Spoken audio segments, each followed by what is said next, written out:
I want free life, and I want fresh air, and I long for the canter after the cattle, the crack of a whip like a shot in battle, the melee of horns and hoofs and heads, that wars and wrangles and scatters and spreads, the green beneath, the blue above, dash and danger, life and love and Laska.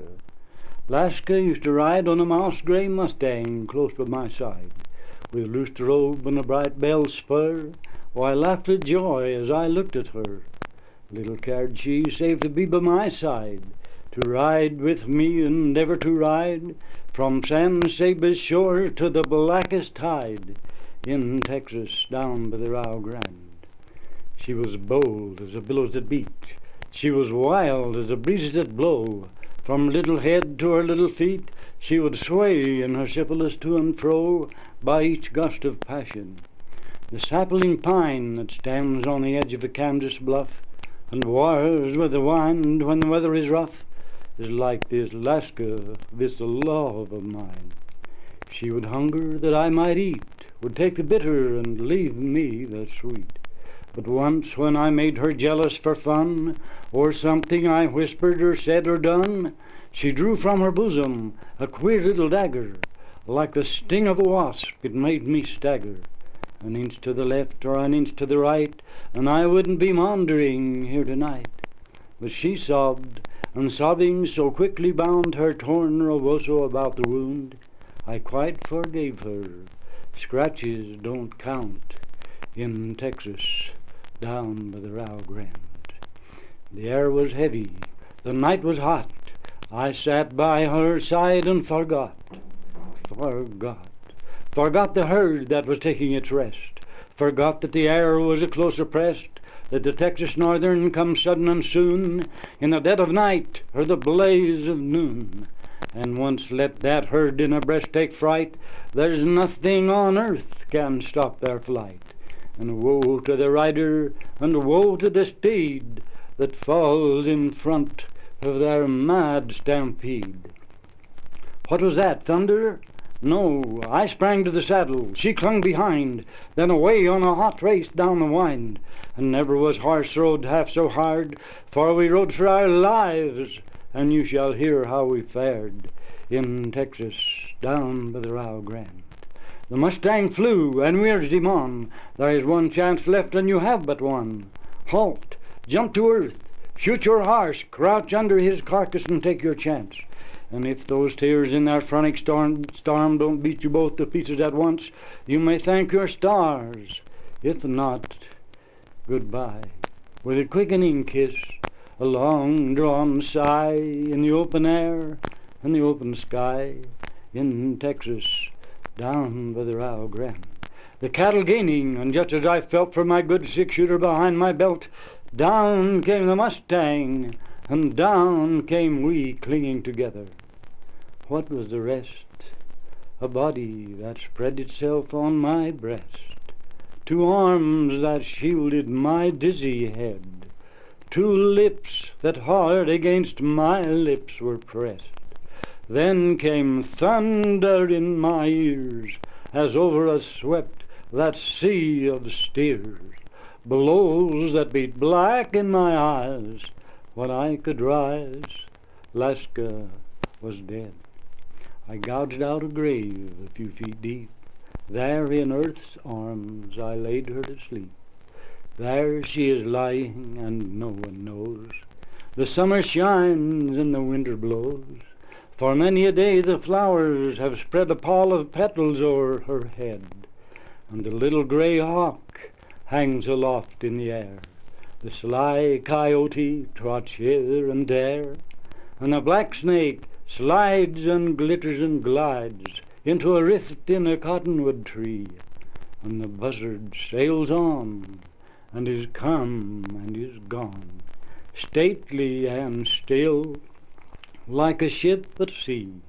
And I wonder why I do not care for the things that are like the things that were.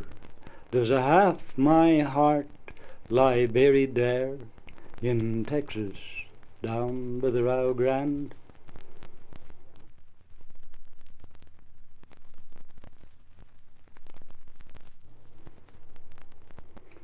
I met a friend the other day, my good neighbor Trapper Bill, and we sat down to chat a while, as good neighbors often will. Said I to Bill, "What's that you got a-carrying on your back?" Says Trapper Bill, "That's a baby skunk I got in that there gunny sack." "What, a baby skunk, and haven't you killed it yet?" Says Trapper Bill, "I'm going to take it home and raise it for a pet." "But baby skunks are tender, Bill, at least so I've been told. He's apt to freeze some night, the howling wind is cold." Then Bill bit off another chew and slowly scratched his head. "This baby skunk won't freeze at night. He's going to sleep with me in bed." Says I to Bill, "I think your notion's swell, but tell me, please, what will you do about that awful smell?" "You think that worried him? Not a doggone bit. That baby skunk," said Trapper Bill, "will soon get used to it."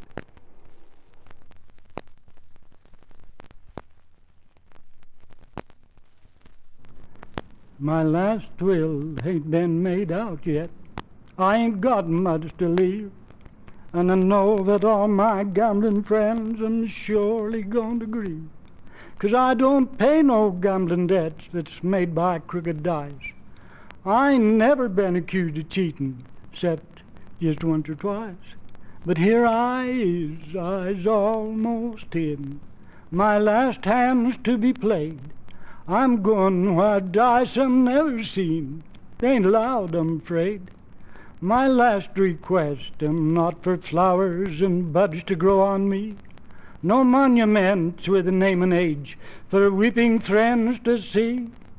But oh, I'll open my mouth and smile and send my thanks to you if you'll plant a watermelon on my grave and let the juice soak through. Don't waste a single melon seed, but plant them in the ground and let the roots grow down to me and hold me all around. Even throw them juicy rinds on my resting place, and my ghost'll see that luscious melon laid right above my face. Then my mouth will taste that fruit. I'm satisfied to say I'll be a nigger heaven sure if you'll do as I say. My last request, not for flowers and buds to grow on me, no monuments with a name and age for weeping friends to see. But oh, I'll open my mouth and smile and send my thanks to you if you'll plant a watermelon on my grave and let the juice soak through.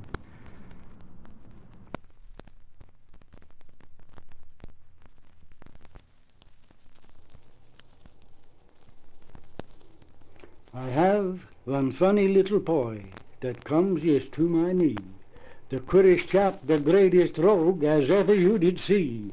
He runs and yumps and smashes things in all parts of the house. But for of that, he was mine son, mine little Jacob Strauss. He catch the measles and the mumps and everything that's out. He spills mine glass of lager beer, throws snuff into mine kraut. He stuffs mine pipe mit Nürnberg cheese.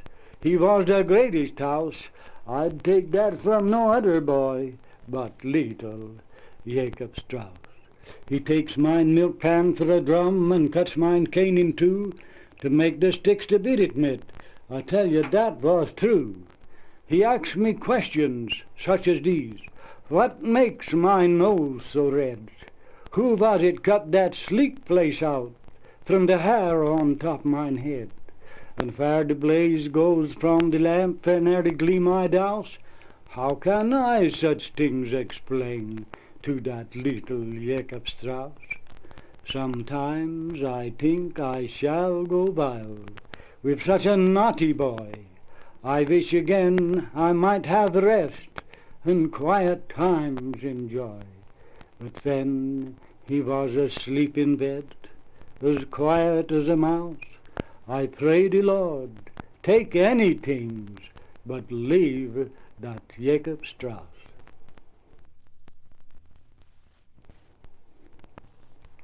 There's strange things done in this land of the free.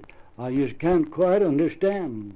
The peoples all seem so different to me than they does in mine own fatherland. They gets plenty troubles and into mishaps without the least bit of a cause. And would you believe it, them mean Yankee chaps, they fight with their mother-in-laws. Can you think of a fight man so wicked as that? Why not give the old lady a show? Who was it got up when the night was so hot with my baby, I'd like to know. Then in the winter when Catherine was sick and the morning was snowy and raw, who make right away that big fire up so quick? Huh? That was my mother-in-law. I was one of them women right fellers I was. There wasn't anything mean about me. But when that old lady wants to run that machine, well, I just let her run it, you see. And when that young Jacob was cutting some tricks, a block off the old chip he was, yeah, but when she took to him with some thousand of bricks, well, that's all right too, she's my mother-in-law.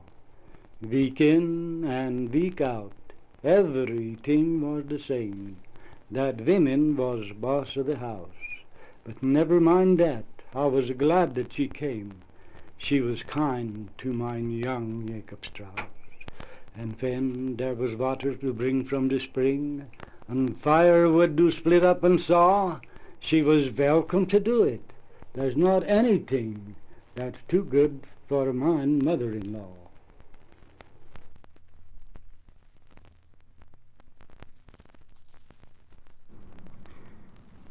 The great big church was crowded full of broadcloth and of silk, and satin reaches cream it grows on our old brindle's milk. Shine boots, biles shirts, stiff dickies and stovepipe hats were there, and dudes where the trouser looms set tight, they couldn't kneel down in prayer. The elder in his pulpit high said as he slowly riz, "Our organist come home today, laid up where the rheumat is. And since we have no substitute and Brother Moore ain't here, will someone in the congregation be so kind to volunteer?" And then a red-nosed drunken tramp of slow and lowly style gave an introductory hiccup and staggered up the aisle. And on that holy atmosphere there appeared a sense of sin, and on the air of sanctity the odor of old gin. Then Deacon Purlington, he yelled, his teeth all set on edge, "That man profanes the house of God. Why, this is sacrilege." But the tramp didn't hear a word he said, but slouched with stumbling feet. He reeled and staggered up the aisle and reached the organ seat. He then went sprawling on the keys, and soon there rose a strain that seemed to just budge out the heart and electrify the brain. Then he come down on the thing with hands and head and knees. He slam-dashed his whole body down, ka-flump upon the keys. The organ roared. The music flood went soaring high and dry. It swelled up to the rafters and bulged out into the sky. The old church shook and trembled and seemed to reel and sway. The elder shouted, "Glory!" and I yelled out, "Hooray!" And then he touched a tender strain that melted in our ears. It brought up blessed memories and drenched them down with tears. He thought of the old-time kitchen and Patty on the mat, of love and home and baby days and mother and all of that. And then he touched a streak of hope, a song of souls forgiven that barred the prison doors of sin and stormed the gates of heaven. The stars of morning sang together, no soul was left alone. It seemed the universe was safe and God sat on his throne. And then a song of deep despair and darkness come again. A long black crape hung on the doors of all of the homes of men. No love, no peace, no joy, no hope, no songs of pure delight. Then the tramp he staggered down and reeled into the night. But he knew he'd told his story, though he never spoke a word. And 'twas the saddest story our ears had ever heard. He had told his own life's history. No eye was dry that day. When the elder rose, he simply said, "Brethren, let us pray."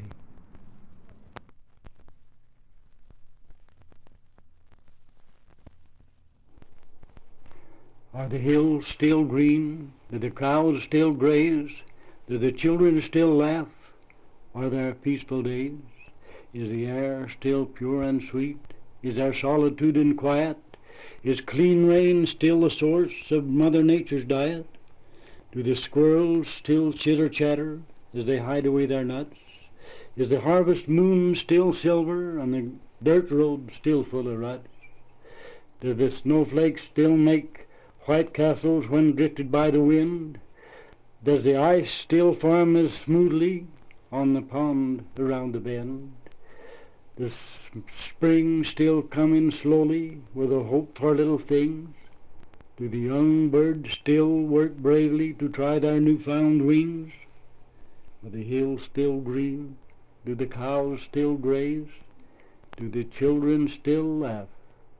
Are there peaceful days?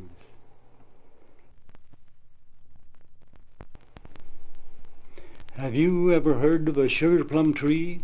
It's a marvel of great renown. It blooms on the shores of the Lollipop Sea, in the garden of Shut-Eye Town. The fruit that it bears is wondrously sweet, so the people who've tasted it say, and good little children have only to eat of that fruit to be happy next day. When you get to that tree, you'll have quite a time to capture the treasures I sing. That tree is so tall no person can climb to the boughs where the sugar plums cling. But there, high up in that tree, is a chocolate cat, and a gingerbread dog prowls below. And this is the means you contrive to get at those sugar plums tempting you so. You just have to speak to that gingerbread dog, and he barks with such terrible zest. That chocolate cat at once is agog, and his swelling proportions attest. Then that chocolate cat goes manoring around from this leafy branch unto that, and the sugar plums tumble, of course, to the ground. Hurrah for that chocolate cat! There are sugar plums, gumdrops, and peppermint canes with stripings of crimson and gold, and you carry away from that treasure that reigns as much as your apron can hold. Come, little child, cuddle closer to me in your dainty white nightcap and gown, and I'll rock you away to that sugar plum tree in the garden of Shut-Eye Town.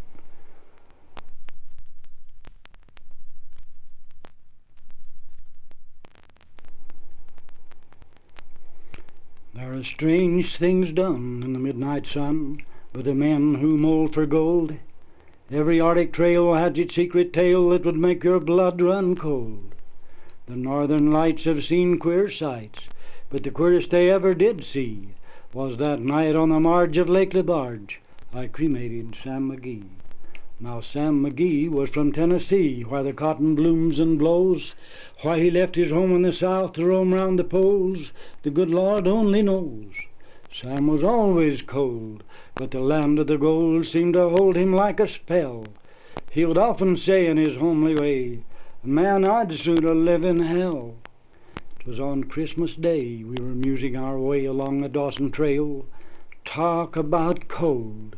Through our parka's fold it stabbed like a driven nail. If our eyes we'd close and the lashes froze till sometimes we couldn't see. 'Twasn't much fun, but the only one that whimpered was Sam MaGee. That very night, as we lay packed tight in our robes beneath the snow, and the dogs were fed and the stars o'erhead were dancing to and fro, Sam turned to me and, "Cap," says he, "I'll cash in this trip, I guess. And if I do, I'm asking you that you won't refuse my last request. He looked so low I couldn't say no. Then he said with a sort of a moan, "It's that cursed cold that's got right hold, and I'm chilled clean through to the bone. Yet it ain't being dead. It's that awful dread of an icy grave that pains, and I want you to swear, foul or fair, you'll cremate my last remains. Now a friend's last wish, last need is things to heed, and I swore I would not fail." We started on at the streak of dawn, but Sam was ghostly pale. Crouched on the sleigh and raved all day about his home in Tennessee. Before nightfall, the corpse was all that was left of Sam MaGee.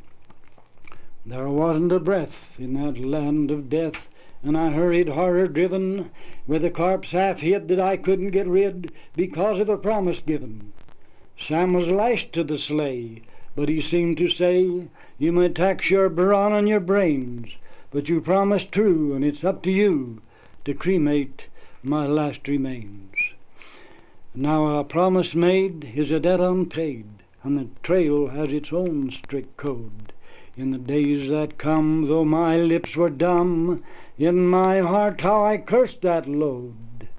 In the long, long night by the lone firelight, and the huskies all in a ring, howling out their woes to the homeless snows, man, how I cursed that thing.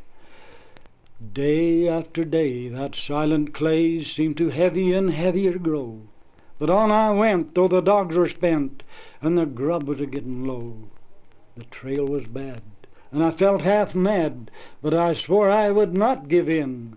Sometimes I'd sing to that hateful thing, and he hearkened with a grin, till we come to the marge of Lake Lebarge, and there a derelict lay. It was jammed in the ice, and I saw it a thrice. It was called the Alice May. I looked at it, and I thought a bit, and I looked at my frozen chum. "Now here," said I with a sudden cry, "is my crematorium." Some plank I tore from the cabin floor, and I lit the furnace fire. Some coal I found that was laying around, and I heaped the fuel higher. The flames they soared, and the furnace roared, such a blaze you seldom see. Then I burrowed a hole in that glowing coal, and stuffed in Sam MaGee. Then I took a hike, for I didn't like to hear him sizzle so, and the heavens scowled, and the huskies howled, and the wind began to blow. 'Twas icy cold, but the hot sweat rolled down my face, and I don't know why, and the greasy smoke with its inky cloak comes streaking down the sky. How long in the snow I do not know, that I wrestled with grisly fear, but the stars come out, and they danced about, ere again I ventured near. I was sick with dread, but I bravely said, "I'll just take a peep inside. He ought to be cooked, and it's time I looked." So the door I opened wide, and there sat Sam, cool and calm in the heart of that furnace roar. He wore a smile you could see for a mile, and he said, "Please close that door. It's fine in here, but I greatly fear you let in the cold and the storm. Since I left Plum Tree in Tennessee, that's the first time I've been warm. There's strange things done in the midnight sun by the men who mold for gold. Every Arctic trail has its secret tale that would make your blood run cold.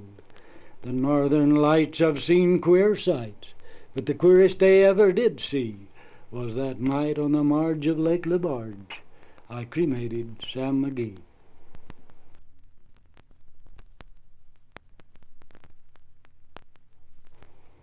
When the frost is on the pumpkin and the fodder's in the shock, and hear the kyock and gobble of the strutting turkey cock, and the clacking of the guineas and the clucking of the hens, and the rooster's hallelujah as he tiptoes on the fence, it's then the time a feller is a-feeling at his best, with the rising sun to greet him from a night of peaceful rest, as he leaves the house bareheaded and goes out to feed the stock, when the frost is on the pumpkin and the fodder's in the shock. There's something kind of hardy-like about the atmosphere, when the summer heat is over and the autumn chill is here. Of course, we miss the flowers and the blossoms on the trees, and the humming of the hummingbirds and the buzzing of the bees. But the air's so appetizing, and the landscape's in a haze of a crisp and sunny morning of the early autumn days. It's a picture no painter living has got the colouring to mock, when the frost is on the pumpkin and the fodder's in the shock. The husky, rusty rustle of the tassels of the corn, and the rasping of the tangled leaves as golden as the morn. The stubble in the furrow, sorter lonesome like, but still a-preaching sermons about the barns they growed to fill. The straw stack in the meadow, and the reaper in the shed. The horses in their stalls below the clover overhead. Sets my heart a-clicking like the ticking of a clock, when the frost is on the pumpkin and the fodder's in the shock. When the apples all is gathered and the ones a feller keeps is poured around the cellar floor in red and yeller heaps, and your cider making's over and the women folks is through with their mince and apple butter and the sauce and sausage too. I don't know how to tell it, but if such a thing could be, as the angels wantin' boardin', and they'd call around on me, I'd want to accommodate 'em all, the whole enduring lot, when the frost is on the pumpkin and the fodder's in the shock.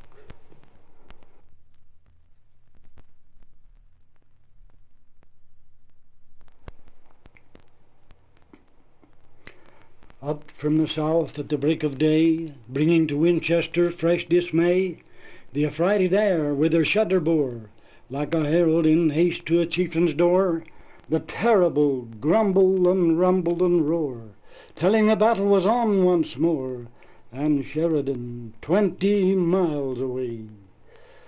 Louder still those billows of war thundered along the horizon bar. Wider yet into Winchester rolled the roar of the Red Sea uncontrolled, making the blood of the listener cold as he thought of the fate in the fiery fray on Sheridan 20 miles away. But there is a road in Winchester town, a good broad highway leading down, and there through the flush of the morning light a steed as black as the steeds of night was seen to pass as with eagle flight. As if he knew the terrible need, he dashed away with the utmost speed. Hills rose and fell, but his heart was gay, with Sheridan 15 miles away. From under those swift hoofs thundering south, the dust like smoke from a cannon's mouth, or the trail of a comet sweeping faster and faster, foreboding to traders the doom of disaster. The heart of the steed and the heart of the master were beating like prisoners assaulting their walls, impatient to be where the battlefield calls. Every nerve in the charger was strained to full play, with Sheridan only 10 miles away. From under those spurting hoofs the road, like a narrow alpine river, flowed. The landscape sped away behind, like the ocean flying before the wind. And the steed, like bark fed by furnace ire, sped on with his wild eyes full of fire. But lo, he is nearing his heart's desire. He is sniffing the smoke from the roaring fray, with Sheridan only 5 miles away. The first that the general saw was the groups of stragglers, then retreating troops. What was done, what to do, a glance told him both. Then striking his spur with a terrible oath, he dashed away mid a scene of assaults. The line of retreat was checked there because the sight of the master compelled them to pause. With foam and with dust, the black charger was grey. With a flash of his eye and red nostril display, he seemed to that whole great army to say, I have brought you Sheridan all of the way from Winchester down to save the day. Hurrah, hurrah for Sheridan! Hurrah, hurrah for horse and man! And when the statues are placed on high under the dome of the Union sky, may it be said in letters both bold and bright.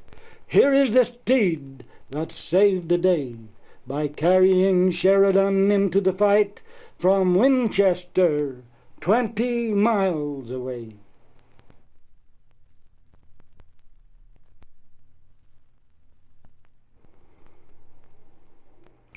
Go away, stop that noise, Miss Lucy, throw that music book away.